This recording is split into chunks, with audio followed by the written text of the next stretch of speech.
Tiada seperti yang telah menjamah segenap hatiku.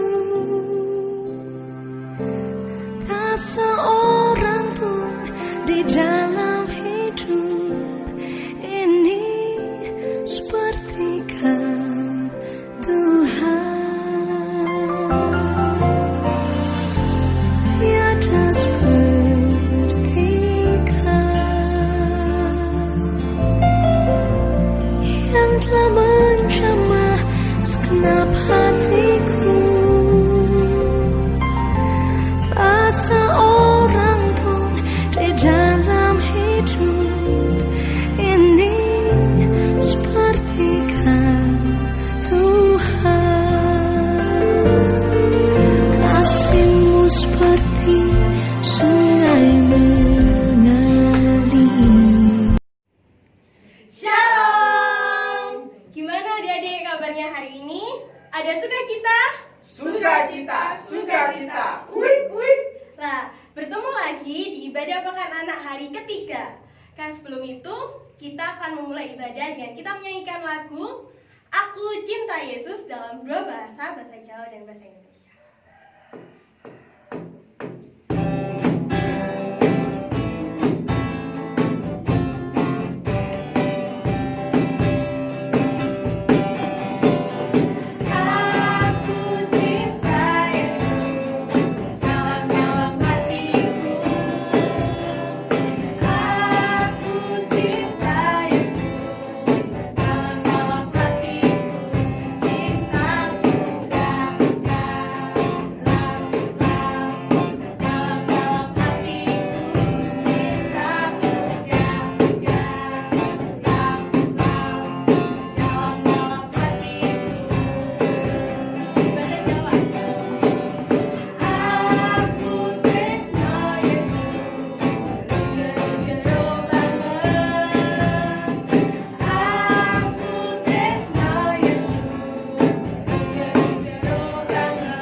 Sebelum kita melanjutkan ibadah Pekan Anak di hari ketiga ini, terlebih dahulu mari kita minta bimbingan kepada Tuhan. Mari kita berdoa.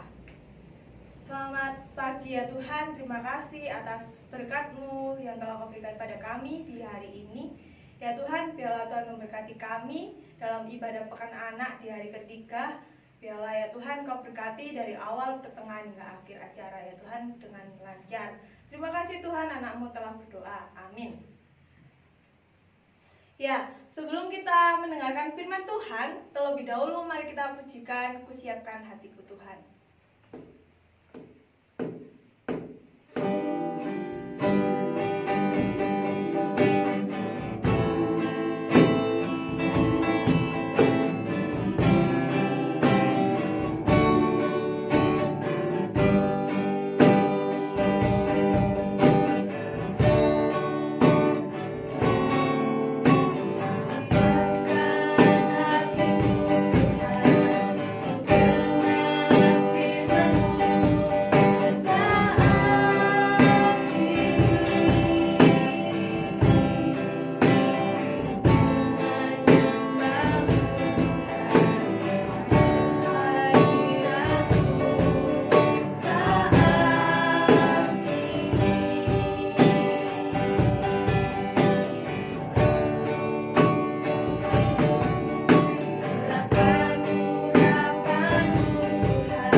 berkat firman Tuhan. Mari kita tunduk kepala. Terima kasih Bapa atas kebaikan-Mu, karena kami boleh menikmati puji-pujian dari awal hingga pada kami mempersiapkan hati kami untuk mendengarkan kebenaran firman-Mu. Kiranya Tuhan berfirman, kami siap untuk mendengarkan. Dalam nama Tuhan kami Yesus Kristus, kami sudah berdoa dan memohon. Amin.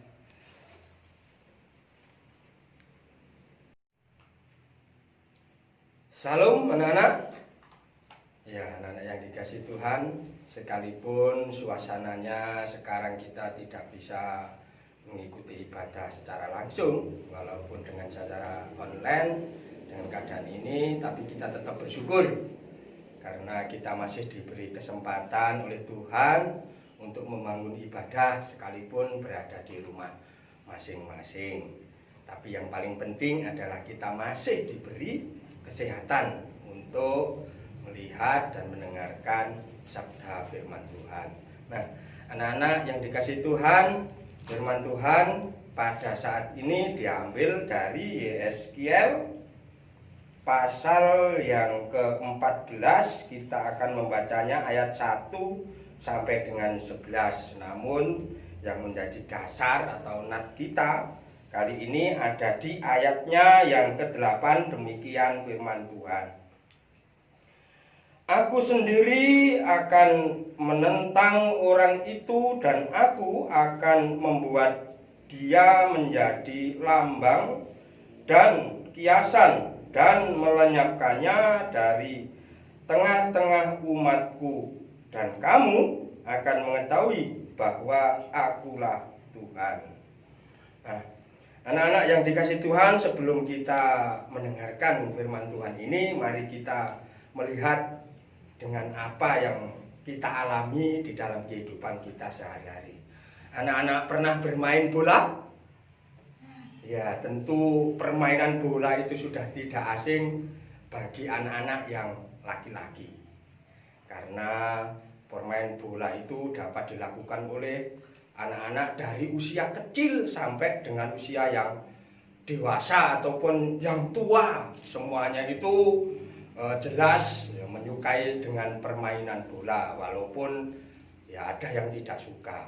Nah, di dalam permainan bola itu tentu ada aturan dan ketetapan yang harus ditaati oleh semua pemain, baik itu orang yang akan bermain dengan lawannya, itu pun harus mentaati aturan-aturan yang harus ditetapkan dalam permainan itu. Nah, kalau tidak mentaati dengan aturan, apa yang akan terjadi? Mereka akan dikenai sanksi. Misalnya adik kita Dika misalnya ya mau bermain bola, kemudian dalam permainan itu bersama lawannya, ayo karena mereka dijegal dul, akhirnya dia menjadi marah, dan setelah mereka marah, akhirnya apa yang terjadi? Mereka balas dendam, kaosnya digandoli seret, akhirnya kaosnya sampai suwet. Apa yang terjadi? Wasit akan memberikan sanksi. Sanksinya apa? Biasanya yang pertama adalah peringatan, yaitu kartu kuning. Nah, mengapa kartu kuning? Karena pelanggarannya itu belum bisa dimaafkan. Nah, artinya pelanggarannya itu belum sampai kepada hal yang mengeluarkan mereka dari permainan itu, sehingga mereka hanya diberi peringatan melalui kartu kuning. Mengapa kok diberi kartu kuning? Berarti si Dika masih diberi kesempatan untuk bermain lagi. Nah, tujuannya diberi sanksi kartu kuning, diberi kartu kuning tadi apa? Tujuannya adalah supaya dalam mereka bermain bola untuk selanjutnya itu mereka itu selalu berhati-hati. Itu yang pertama. Kedua, mereka tidak mengulangi kesalahan-kesalahan itu lagi. Kalau mereka mengulangi kesalahan-kesalahan itu lagi, maka si Dika itu akan dikenai kartu merah. Artinya kalau sudah dikenai kartu merah, berarti mereka tidak bisa melanjutkan permainan, juga harus istirahat. Nah, adik-adik yang dikasih Tuhan, Firman Tuhan kali ini mengajak kepada kita melihat dengan apa yang dilakukan oleh Nabi Yeskiel. Yeskiel mengingatkan kepada bangsa Israel agar mereka itu tetap mengikuti aturan, tetap mengikuti istilahnya peraturan, terus hukum-hukum yang ditetapkan oleh Tuhan Allah. Sebagai bangsa yang besar, bangsa Israel di tengah-tengah pembuangan mereka di Babel, tentu mereka mengalami goncangan iman, sehingga Tuhan mengingatkan kepada bangsa Israel itu. Dengan apa? Mengapa kok diingatkan? Karena bangsa Israel pada saat itu di tengah-tengah pembuangan di Babel, mereka itu menyembah berhala, sehingga Tuhan Allah mengingatkan, bagi bangsa Israel diberi sanksinya apa? Mereka dibuang ke Babel itu, sehingga mereka merasa sakit hati kepada Allah, sehingga mereka mencari Allah lain, yaitu menyembah berhala. Nah, karena kesalahan itu, kesalahannya apa? Kesalahannya bangsa Israel itu, maka bangsa Israel diingatkan kembali oleh Tuhan Allah melalui sanksi, melalui hukum-hukuman, sehingga mereka diingatkan kembali untuk tidak melakukan perbuatan yang salah. Sehingga Tuhan Allah mengingatkan kepada bangsa Israel melalui Nabi Yeskiel di ayatnya yang ke-6 demikian.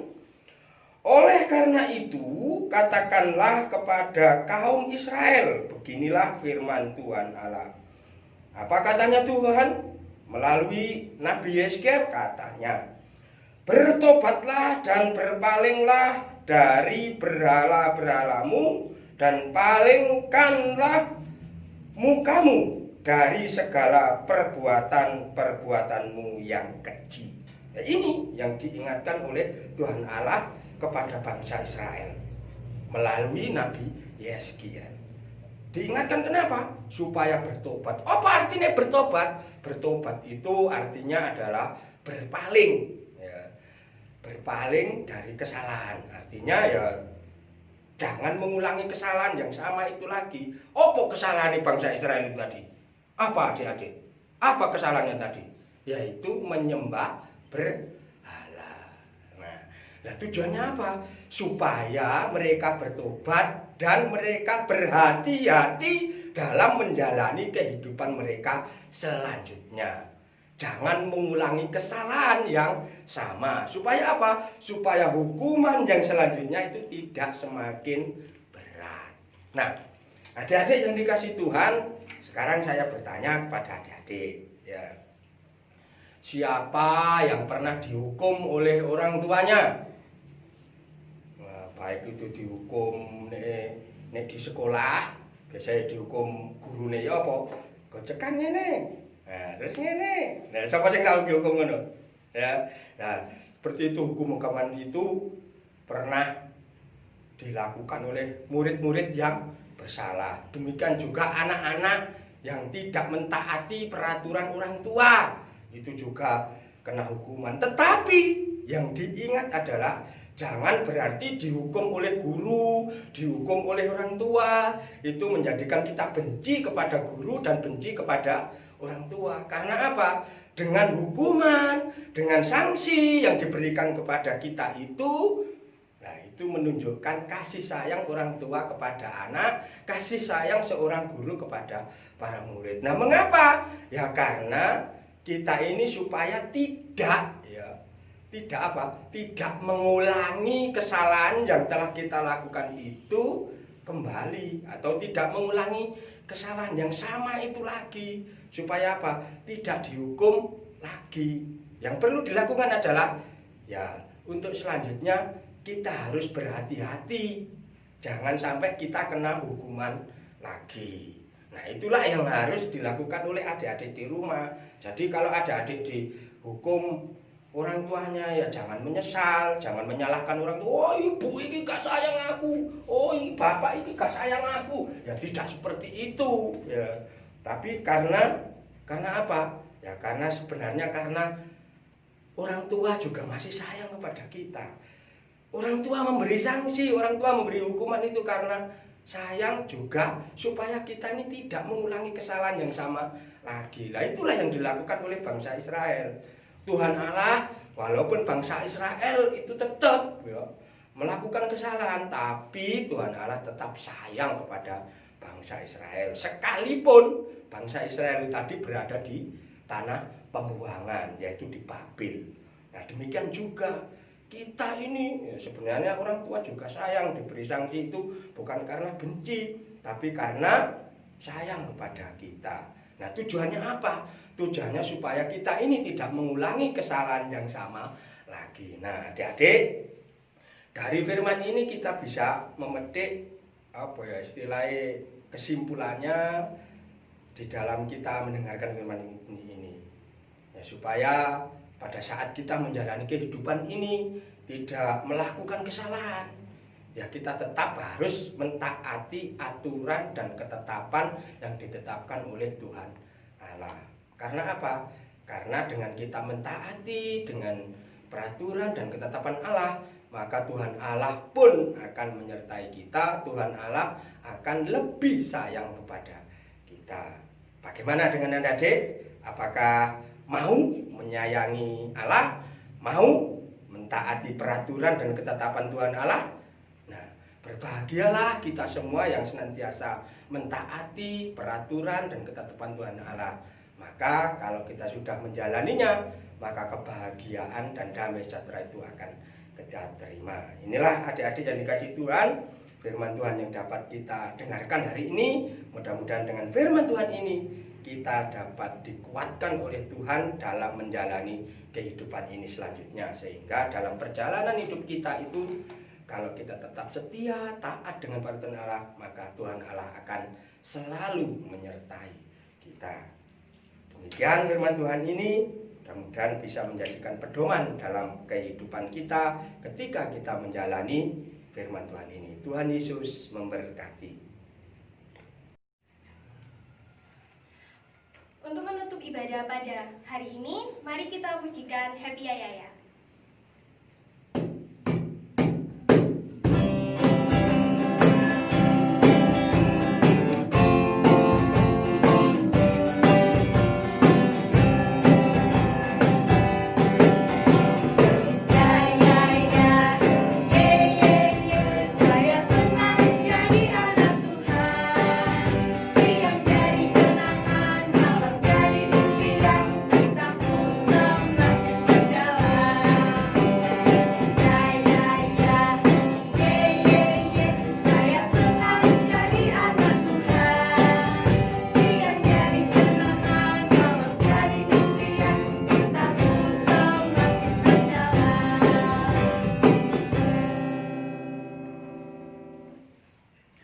Sebelum kita mengakhiri ibadah pada hari ini, mari kita tutup dalam doa.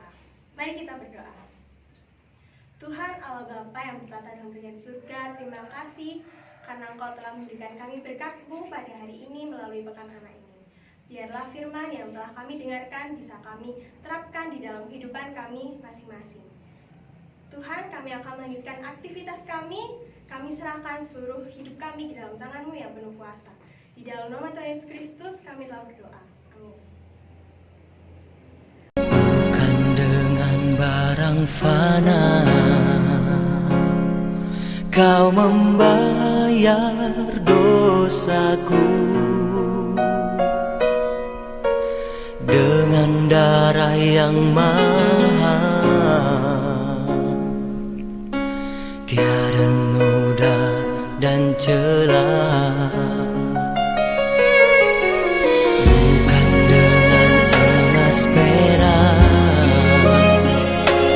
Kau menebus diriku oleh segenap kasih dan pengorbanan.